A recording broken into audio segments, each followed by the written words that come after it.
माझ्या शब्दांकडे लक्ष असू द्या. महात्मा फुले हे समतावादी चळवळीचे जन्मदाते आहेत. महात्मा फुले हे समतावादी चळवळीचे जन्मदाते आहेत. महात्मा फुलेंच्या नंतर ही चळवळ चालवली छत्रपती शाहू महाराजांनी, आणि शाहू महाराजांच्या नंतर जर ही कोणी चळवळ चालवली असेल तर ती डॉक्टर बाबासाहेब आंबेडकरांनी चालवली. बघा ना, हे गुरु शिष्यांचं नातं कसं होतं, हे गुरु शिष्यांचं नातं कसं होतं तुम्ही बघू शकता. इतकी तन्मयता, तो विचार, समाजाला परिवर्तन करण्यासाठीची भूमिका, किती त्या काळामध्ये किती भयानक परिस्थिती होती.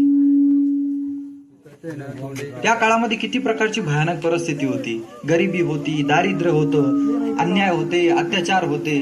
अशा शोषित, वंचित, पीडित, दुर्लक्षित, उपेक्षित, प्रतिनिधित्वहीन अशा प्रत्येक समाज घटकासाठी काम करणं त्या ठिकाणी महत्वाचं होतं. आणि म्हणून फुलेंपासून शाहू महाराजांपर्यंत आणि शाहू महाराजांपासून बाबासाहेब आंबेडकरांपर्यंत ही त्या ठिकाणी चळवळ त्या ठिकाणी सुरू झाली होती. या चळवळीच्या माध्यमातून आज हा संपूर्ण समाज आपल्याला बदललेला दिसतोय.